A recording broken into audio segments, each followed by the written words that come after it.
Hey everyone, welcome to Beyond. Be sure to hit like and subscribe so others can find the channel. Today we have an incredible guest who's leading the charge, Mike Netter. Mike is leading the charge. Recall Governor Gavin Newsom from the governorship of the state of California. He's organizing, building the grassroots base to make this happen. Mike, welcome. Thank you for having me. I'm delighted to be here. Yeah, so I had a chance to look at obviously some of your social media and media interviews, and I really came away impressed with your passion and desire in this issue. And it's really it's really staggering in my mind, because everybody I come across, top of mind is what's going on in the state of California. We have thousands of people a year leaving the state. We have businesses leaving the state. And as I just read through a laundry list here, if you look at the state of California, we have unaffordable housing, record homeless, rising crime, failing schools, independent contractors thrown out of work, exploding debt, pension debt, and now a lockdown population while prisoners are being emptied. So showing such arrogance, in my opinion, hubris and contempt for its citizens, can Governor Newsom be surprised or even care that he will be the only second California governor to qualify for the recall ballot, with Gray Davis being the other? Well, I think the fortunate answer is yes, Gavin will be surprised, because that's the arrogance of Gavin. And I think going back to where all these problems come from, I'm sure we'll get into it, has to do with where the groups of California politicians are spawned from lack of a better term, that created the California that we have today. I want to go on record as saying, and you may have heard me say this before, California isn't quite as liberal as people think it is. And I want to use the term liberal loosely. Mm-hmm. I think what Gavin is surprised at is that Gavin is tone deaf as a politician. And I think one of the things the recall movement has really awakened me to in my personal journey on it is the fact that the media, or the press in general, likes us to believe there's an extreme left and an extreme right. That's not exactly true. I think most people really want the same thing. They want to, nobody believes generally in no taxation or 100% taxation. Most people really want to live in a decent home, be able to send their kids to school. And I think the polarization of you can only be left, you can only be right, has gotten a lot in the lost in the shuffle. And I think that's really what's gotten lost in California for statistics I can go into. Yeah, no, I think you're right. And I think there's that duopoly of the Republicans and the Democrats. What I think I've seen is that people really want to vote their values, kind of what you're saying. We do believe in taxation. We do believe in helping our fellow man, but there has to be a value statement that the politicians reflect what we believe, what our ideals are, what I think America was built on. I guess the question for you, is it any wonder? I just read a recent poll out of University of California, Berkeley, that showed 52% of registered voters have considered leaving the state. And so question to you is, why do you think that is? Well, I think that's probably because the state, if you live in California, it's not going well for us. Let's get real. It's just not. Our taxes are too high. We have the highest taxation in the country. We have the highest gas prices in the country. And you hear, well, why don't we change to electric cars? Well, our electric bills are the 6th highest in the country, and the list goes on and on. I think more importantly, people say we have to pay to live in California, but depending where you're at, if you go to downtown LA, where I do a lot of rallies, and I live outside downtown LA, I mean, there's homeless all over the street. The streets tend to be dirty. Our roads are bad. It's not the kind of quality of life that most people want to have.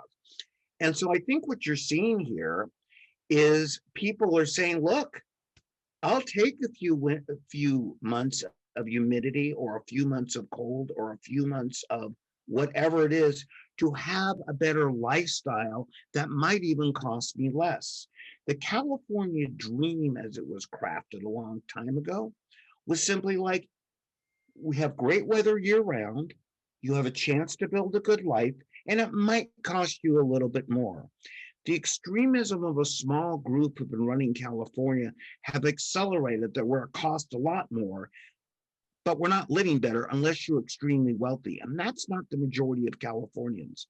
Right. And so companies are going to move out, and you start shutting down small companies who can now afford to move out because they're out of business. I'm not sure how you would expect the story to end. Right. You know, what's interesting is I look at what's going on recently. Newsom is really showing his authoritarian stripes, trampling constitutional rights, shutting down churches, banning conservatives from protesting, and taking away our ability to work unless it's the approved corporate masters, right? You know, Google, Facebook, etc. Do you believe this overstep of his authority is part of a bigger plan to destroy America? So let me start off. When you say the Constitution, which Constitution are you referring to? Well, the U.S. Constitution.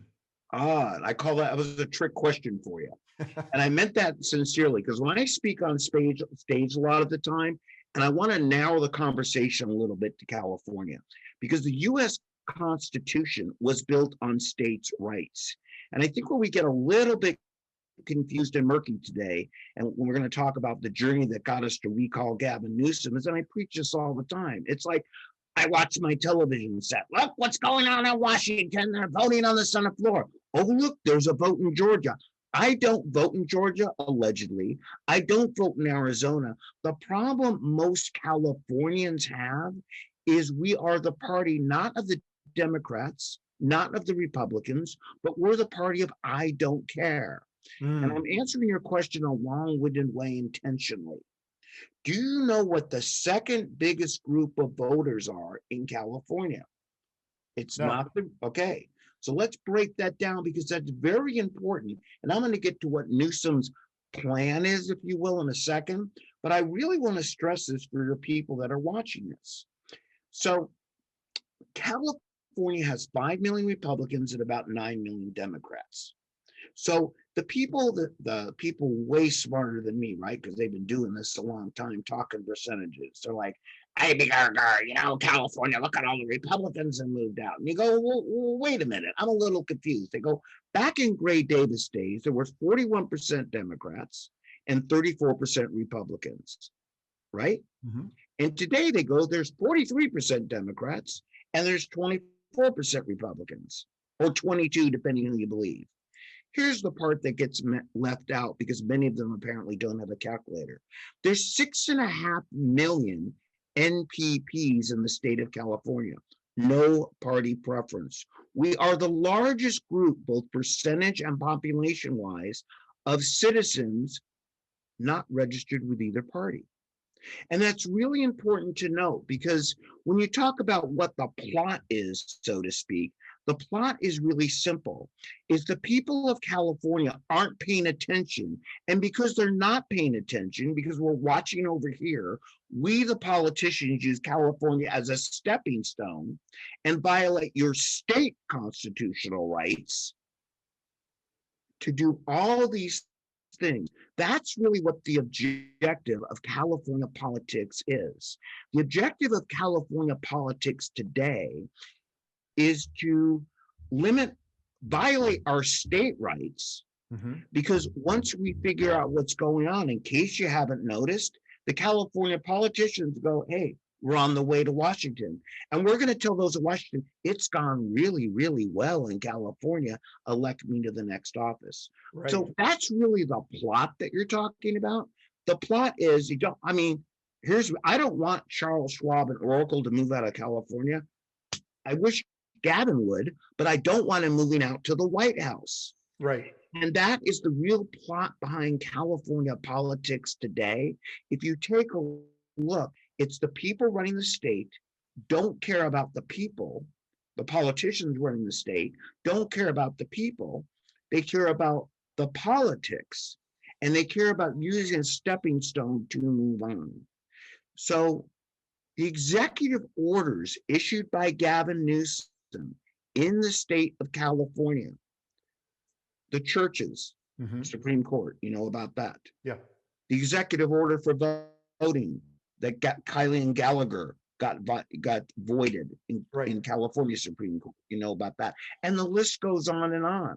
But those are illegal because of the California Constitution. Because we in California have a constitution that they should be abiding by, and they're not. And they make these rules and see how far they can push us, see how much they can tax us, see when we're not looking, and Californians aren't paying attention. And that's what Recall Gavin 2020.com is really all about. It's not just about recalling the governor of California, it's about opening up the conversation to make people aware.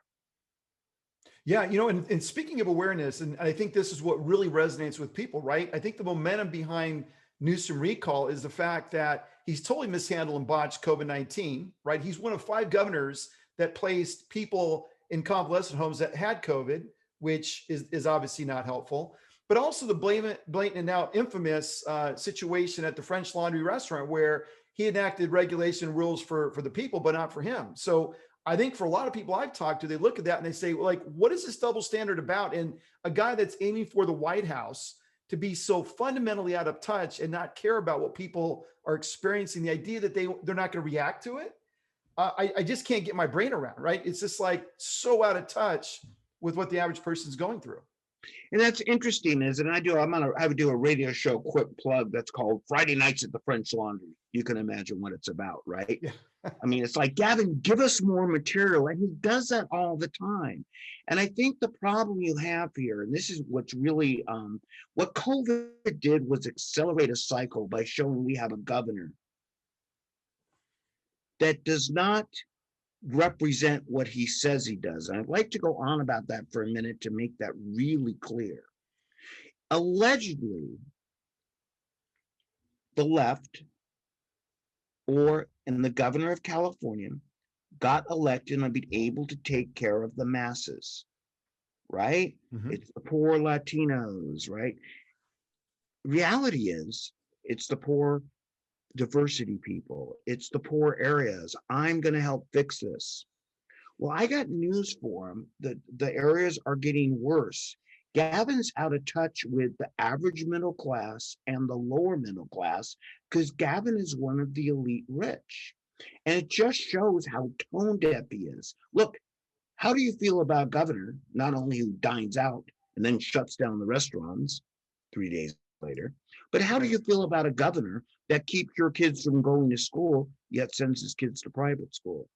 How do you feel about a governor who changed the housing laws where it's forcing the price of housing to go up, yet won't live in our mansion in Sacramento, but has received a $4.7 million mansion, of which $3.5 million or so was gifted to him?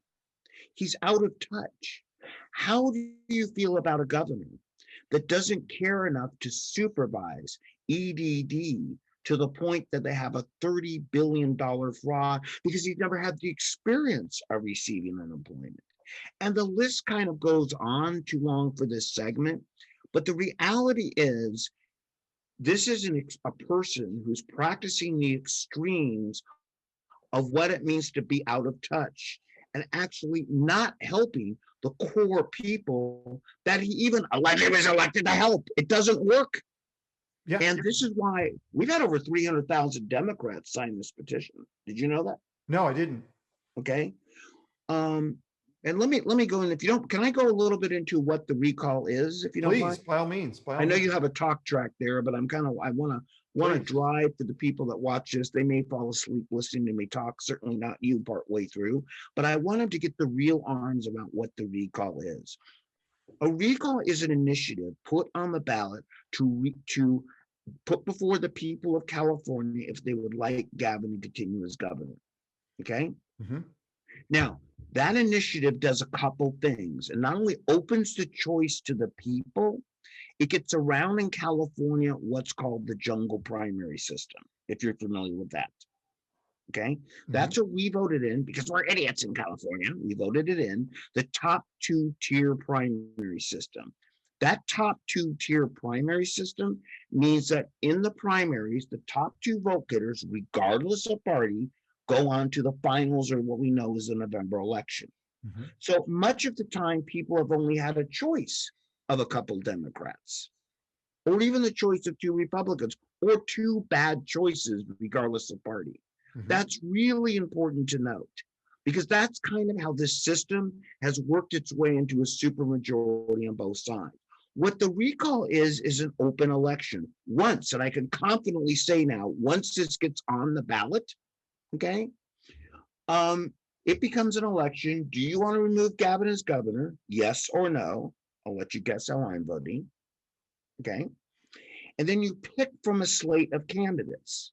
That's going to open up the debate for the next about 120 days after we get our final day on March 17th about California conditions. Now, let me give you some amazing facts, how powerful it is what we're doing. And again, I'm a volunteer. I'm one of the lead proponents, but the reality is I don't deserve that much credit. This is the largest initiative in the history of the United States. Did you know that? No idea. Wow. Okay. It takes 12% of the people that voted for governor last time. So people say, it's so easy in California to recall it. No, that's why we've only done it once before. There have only been 3 recalls in American history for governor that have made the ballot, and only 2 of them have succeeded. Did you know that? No. So because of our population, it's the largest initiative in American history. Now, here's something that really I want to sink home out there for everybody going, I don't know if I want to get involved. I don't think if I can. I'm going to become an MPP and just not care. It is the largest, by far, volunteer effort in American history.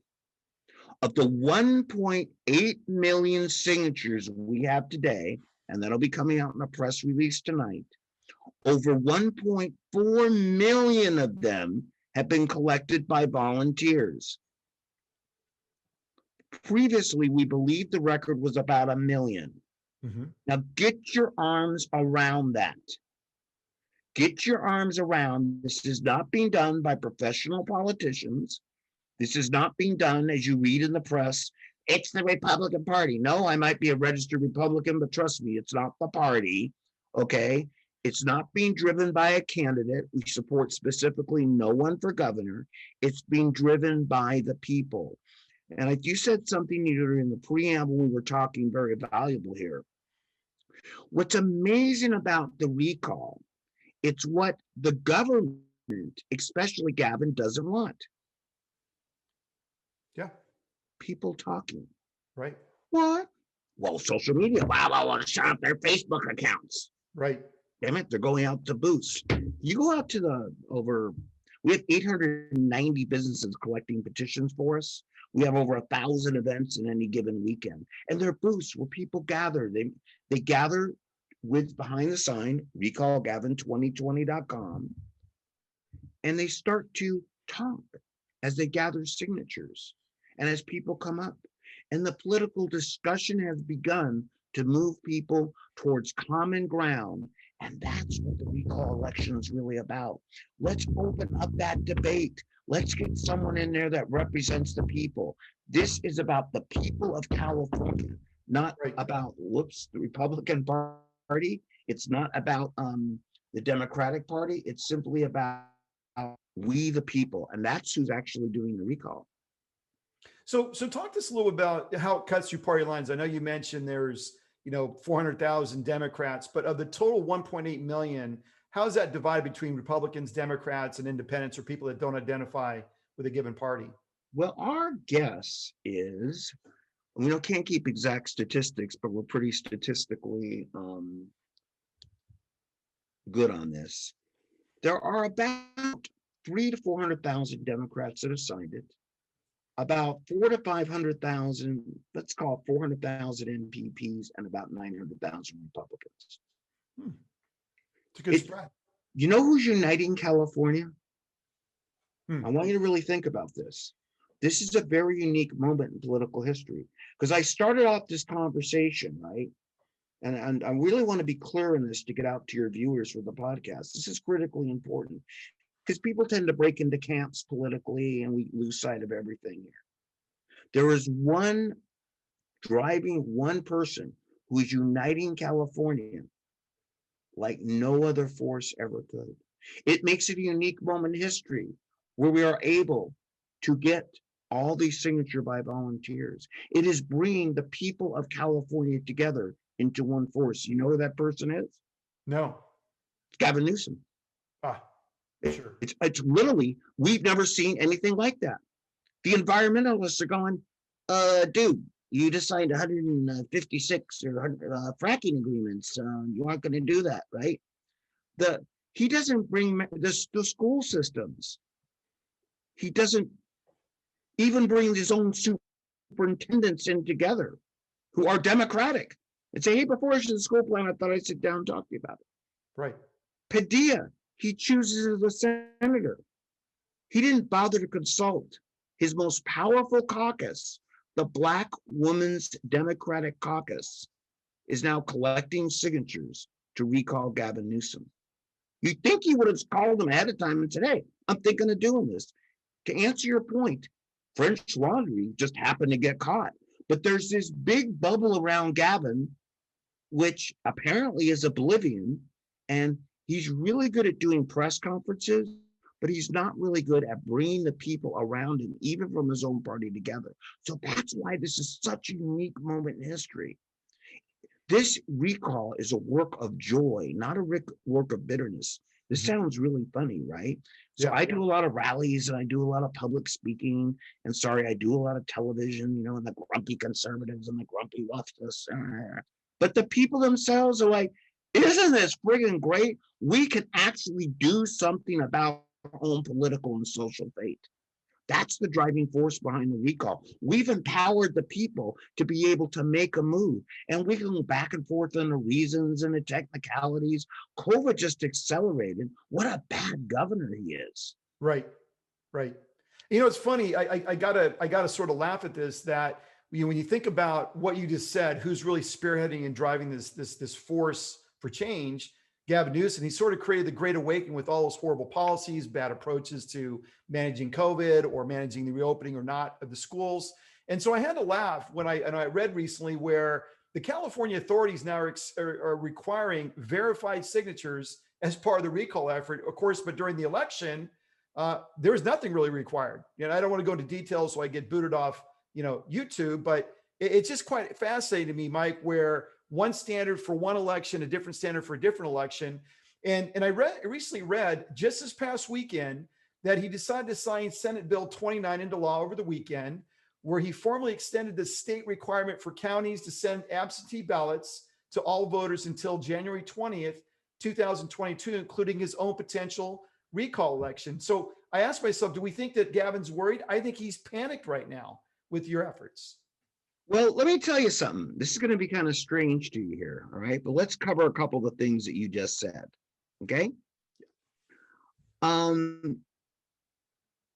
Normally, when an initiative is done, it verifies at about a 63% rate. So the average initiative you see on the corner, you collect 1 million signatures to net about 635 signatures. Got it? With the paid petitioner. Now, verification happens to be required by law. I'm good with it.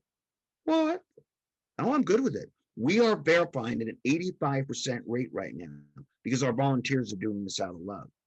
So we need to collect about 2 million signatures to guarantee with a big margin that we're going to get the 1.5 we do today.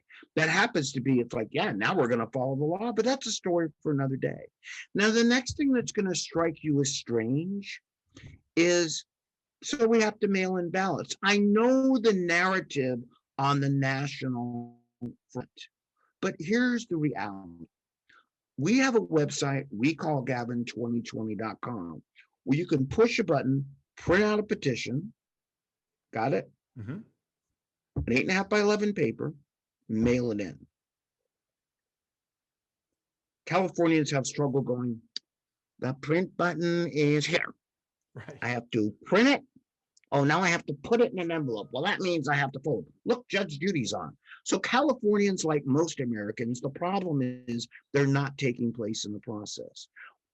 This is against the tide, again, of the narrative. But I warned you to begin with, I'm an old math statistical guy, getting older all the time. But most of the elections which are taking place, because most people aren't voting. Now there's 6.5 million NPPs, and you heard there was an 80% turnout last time, right? Remember that? 80% turnout. However, you need to look at the down ballot races. You'll see people don't vote in those races. You live in Irvine. I live in Los Angeles. All right. Mhm. In the 5th district in Los Angeles, there's 170,000 registered voters. In that district, last time we elected a horrible, and I don't live in the district, but I'm going to call them horrible, council, city, District 5 city council person. Mhm. That person was elected with 35,000 votes. Wow. Okay. Your average congressional person is elected with 150,000 votes in every congressional district. I won't quiz you on this one. Has 700,000 people, or about 435,000 eligible Voters, yeah. voters. So it's a So you fraction. hear about the big voter turnout. What you really don't hear is people aren't voting. So SB 29, bring it on, baby, because we want the conversation to open up for California. I can't change that. What I'm empowering the people of California is what I can change. Go for verification, go for mail-in ballots, and we're going to be out there pushing the thing. You need to get involved in the California Constitution, including conversation, including that 6.5 million MPPs, including some of the Democrats and the 5 million Republicans, who I hate to break it to you, they're not playing either at home. Or otherwise, I'd be telling you how I collected 5 million the first month, right? Mhm. So everybody needs to participate. It is what it is, and I welcome the challenge. Right. And how has traditional media responded to this recall effort? I know there's social media, online media, they're trying to suppress some of it. How have you found regular mainline media or television media to receive this effort that's underway? So when we started this recall, Orrin Heatley and myself started this. We have no political experience. Let me really clear. We've done a number of methodologies and marketing things. We have right now, about last month, 2 months in a row, 3 months in a row, we've had over 550,000 people come to the website. We have all these petitions we're collecting. But I want to stress, we have no political experience. Okay. I watched Reagan on TV. All right. What's interesting is when we started this, there's no way a small group of ragtag stand any chance of doing this. The Mhm. media pays no attention to us. Why should they? Right. Right? Then the news cycles start to come along. And some of it's the conservative media. One America News has been a great friend. I go on that. Newsmax pops in. I go on John and Ken. Momentum starts to build. July, August, right? Some of the other mainstream media guys, why should we cover it? They're never even gonna get 500,000 signatures. Right.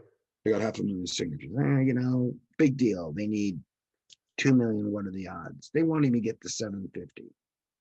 We get to 750. They applied for a court extension because they said they're oppressed because of COVID. That's just not going to happen. They got the court extension. Well, there's a November elections. We'll use that as a reason for blowing it off. While the November elections go by. Well, there's January. Now all of a sudden people going, Harvey, what do you think we ought to cover today? Well, I guess we got to cover the damn recall. Looks like it's going to qualify. So now Right. CNN, Newsweek, and everybody say, wow, this is really happening. Right. The reason nobody believed it and why the mainstream media is covering it now, right, is because they have to. You can't ignore 2 million people signing a petition. Correct. Correct. Yeah, it kind of reminds me how the mighty have fallen, right? Newsom and Cuomo, both Democratic superstar darlings, are in grave danger from a political career standpoint, right?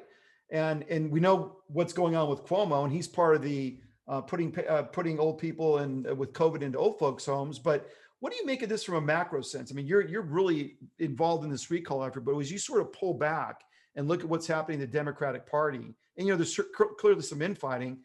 What do you make of these superstars being just put in a position now that their literal political futures are in doubt? What we're doing is we're changing the way politics are done. I want to really stress that. So Como is being put in danger. Let's use the 2 examples you talked about, right? Mm-hmm. So Como is governor of New York, who now really wishes they had a recall process, story for another day, right? Como is in a city of 7 million with a state with a population, I believe, around 12 or 13. Okay, let's be clear here. All right. Um, and I'm getting to your point in a second, but roll with me here, right? Politics generally is believed you must have big money. We're changing the way politics are done. So the Democratic Party is starting to go, wait a minute, this can't happen. Newsom and Cuomo are in trouble because the people woke up in New York as he tried to bury statistics. Newsom has a lot of stuff going on in the state of 40 million, and things are bubbling to the surface. The problem is with liberalism, if you will, sounds really good in the lab, but it's hard to execute. I mean, who Right. would want wonderful streets and everybody to be happy campers and everybody to make a lot of money? So you have philosophical to execution. So philosophical doesn't work so well when it comes to executing, as is being shown in California and in New York. But the flip side in politics is what we've learned to do, because we haven't had much money, is we're showing the people how they can have a voice to do something. Let me put it, can I put it in monetary terms for you so you Please. understand? All right. So we were told by political pundits, and this is really important, there's no way you can recall a governor because it costs $4 to $5 acquisition cost per signature to do that. So you're wasting everybody's friggin' time. You have to start off with at least 10 million in the bank. We're averaging an acquisition cost of 50 cents a signature. Wow. So we're okay. Now, I don't have time today to go into how we're doing it, but that scares the political machine on both sides. Right. The only names you hear about in politics are because they're backed and raise big money. Got it? We're changing the way politics is in California and will be done throughout the United States. So we go back, in my not so humble opinion, to what should be happening, where the people have a say in the process, and there's a way to get the message to the people. Social media, I know we all focus on it because everybody's on Facebook, right? Is a portion of our strategy. Electronic is a portion of our strategy. The volunteers talking, they shouldn't be doing that. Nobody should be exercising their First Amendment, right? But let's pretend they were. Gathering in groups, talking, driving to a website as part of a central strategy is done for not a lot of money like typical politics are. That scares the hell out of Cuomo, Newsom, and every other liberal who spends a lot of money in a campaign painting this wonderful picture of what it's going to be if I'm elected, right? But then the message, of course, they don't spend a lot of money telling you how they screwed up. Right. We're spending not very much money explaining why Gavin shouldn't be governor. Right. And the real scary part that I hear all the time, kind of an answer to your question, is at least in New York, right? The old New York Assembly is saying, well, you know, Cuomo ought to go, right? In California, people around Newsom are saying the recall process is bad. It's going to cost too much money. It's going to take our eye off the ball. Yet I keep asking everybody directly to liberal media, I go, wait a minute. You haven't really told me why Gavin is a good governor. You keep telling me about the process, and it should be this, and it should be that, and maybe we should validate signatures, and maybe we should look under his bed and see if he's got a few bodies under there, right? You haven't told me why Gavin should be governor. In fact, I challenge anybody listening to your broadcast today to email me at recallgavin2020.com with one thing that Gavin Newsom has solved for the state of California. One thing. Exactly. Now that's scary. Yeah, I can't think of one thing, and forget Republican, Democrat, liberal, conservative.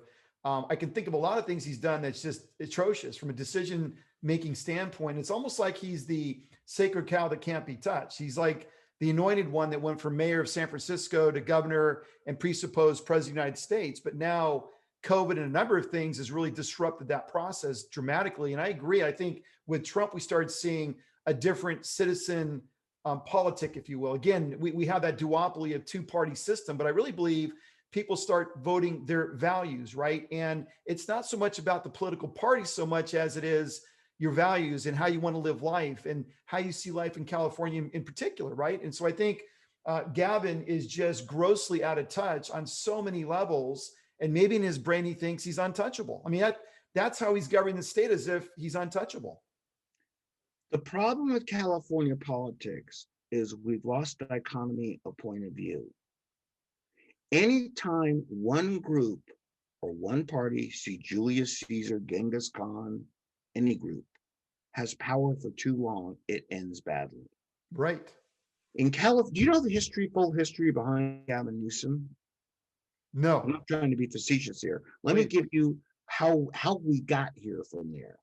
This is really important because Gavin was bred a little bit to be governor, and that's the problem. Gavin Newsom's dad, Judge Newsom, was really good friends with a dude named Pat Brown. Okay? Pat Brown and Judge Newsom were benefactors of a dude named Gordon Getty. Okay? Sounds relatively simple. They're all from the Bay Area. They all grew up together. For those of you at home going, where have I heard those names before? Pat Brown was a 4-term governor of California. Pat Brown had a son. Pat Brown's son was Jerry Brown. Jerry Brown was a 4-term governor of California. But wait, there's more. Dianne Feinstein became the accidental mayor, as you know, of San Francisco. Dianne Feinstein was told for Gavin Newsom, probably should get him a job. Let's get him in politics, right? Got a little bit of here and there. Make him a commissioner in San Francisco. Dianne Feinstein went on to become a state senator. Gavin Newsom went on to become a mayor. The district attorney in San Francisco that would be Camille Harris.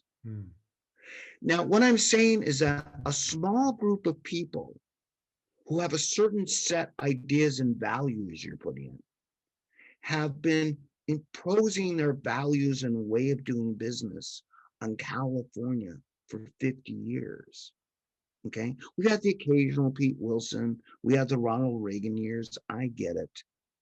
But scoreboard is, at the end of the day, as Willie Brown, this is all from a small group of people. And I don't care if you're right or left, when anytime a small group and pushes their values out like that with no opposing point of view or discussion, it ends badly.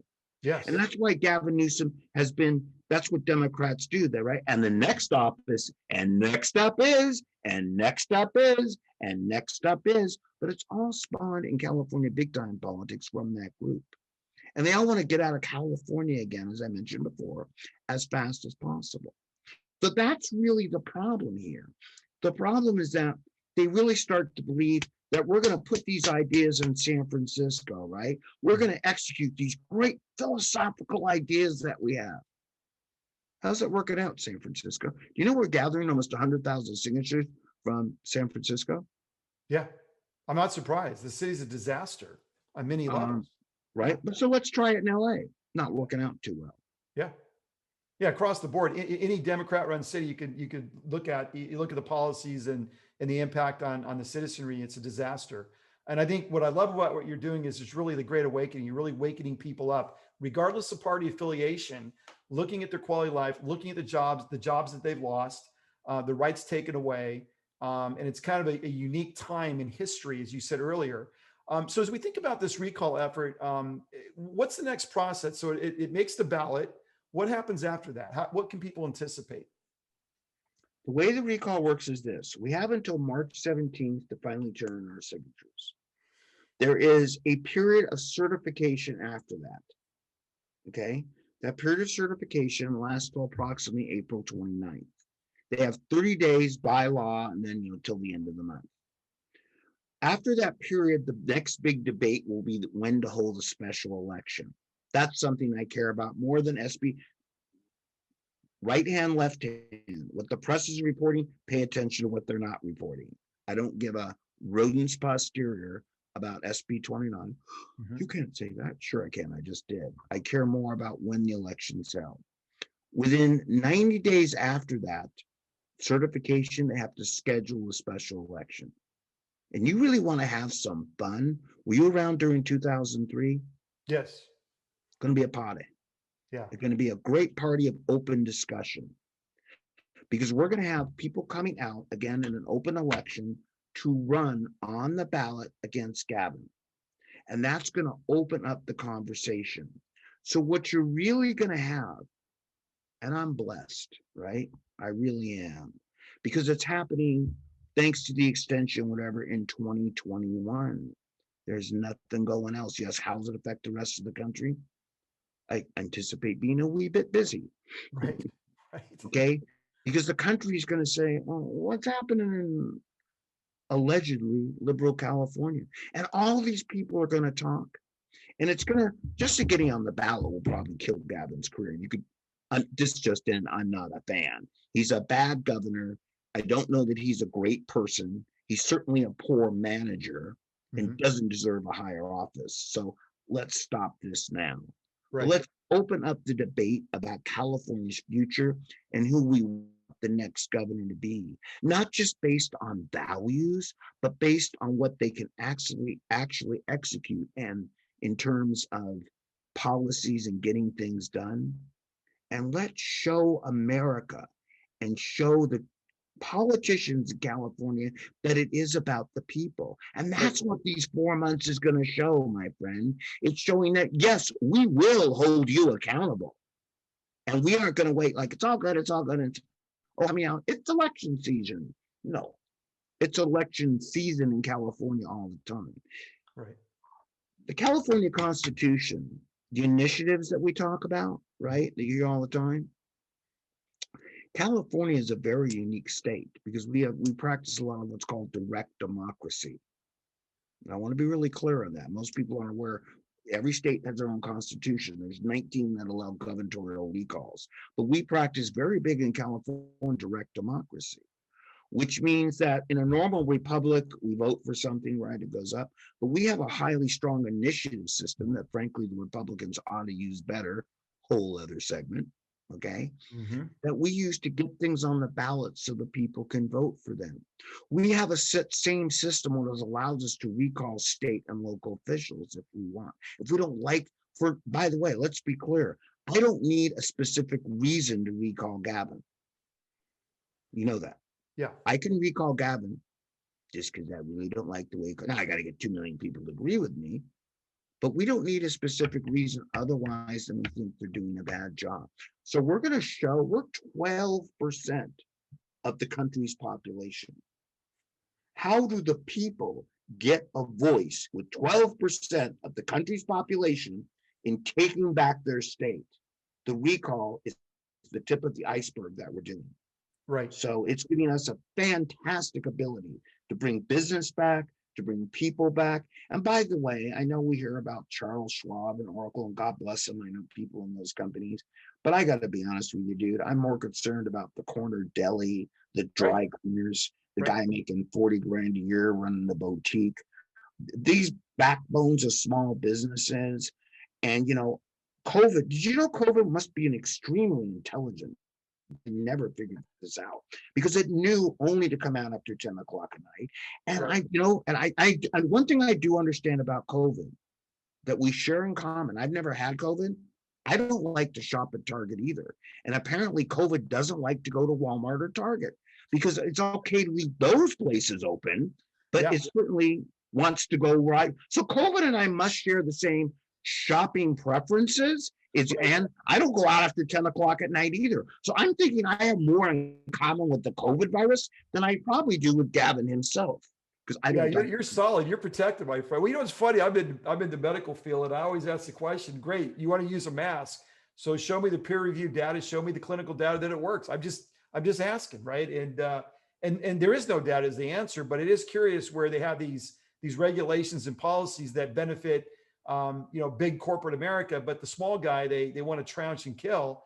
And I think that's precipitous. And I think it's happening in a lot of democratic cities, and certainly California is no exception. So I think what you're doing is absolutely vital, especially for the small businesses. I was just talking to one today, and her business has been just completely devastated, small business owner.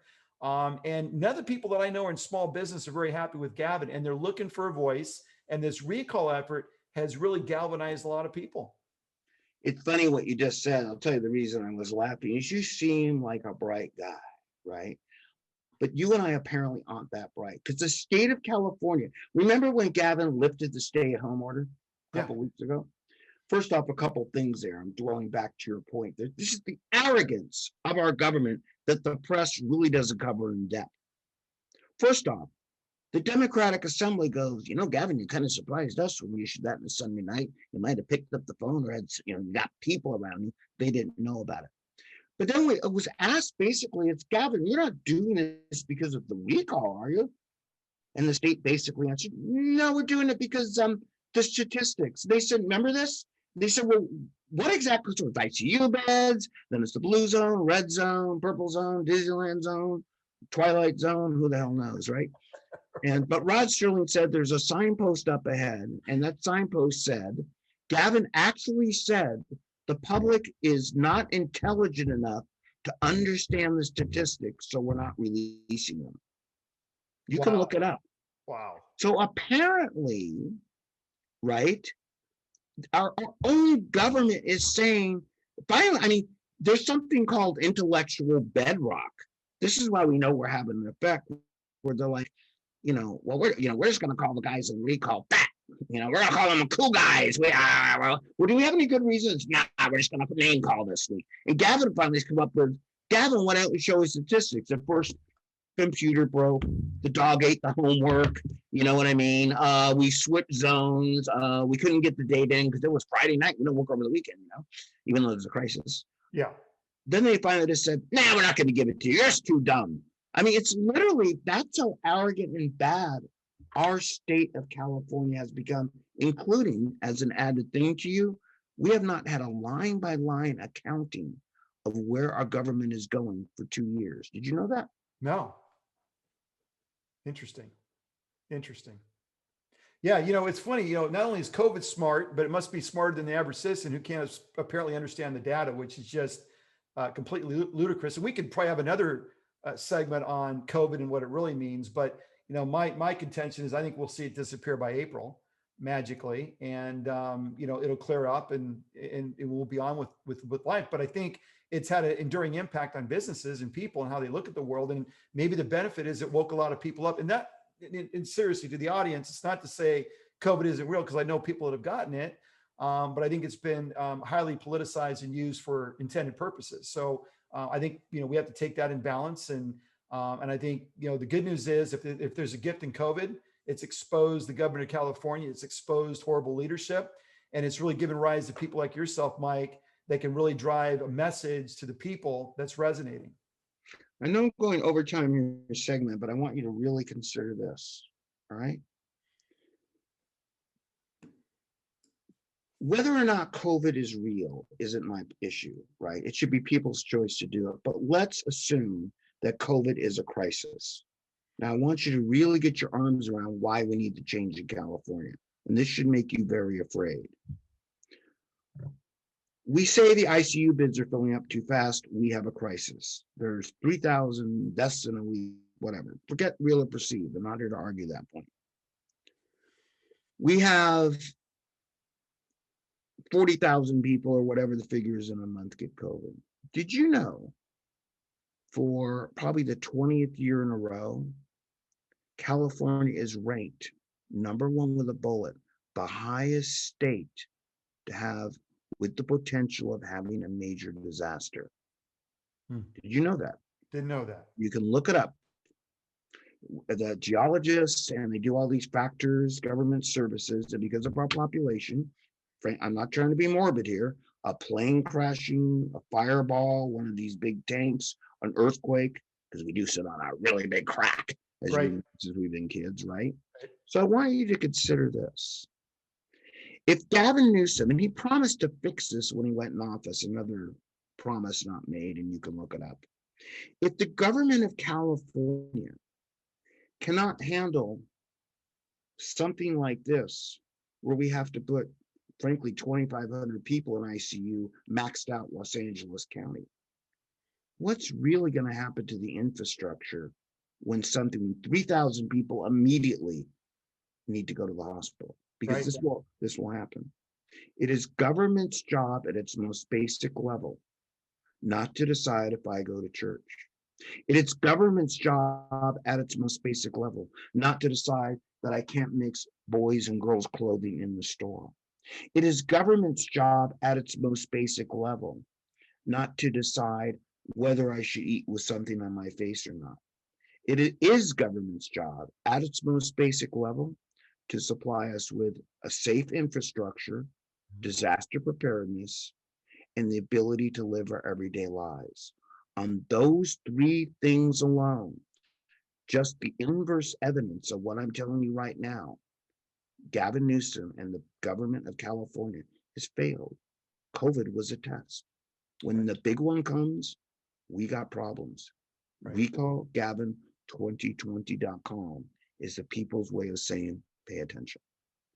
Mike, that's a great way to wrap up this segment. That was profound. I've never heard it put that way, but that's on point and spot on, and really fired up about what you're doing. Is there anything we haven't covered you'd like to share with the audience before we sign off?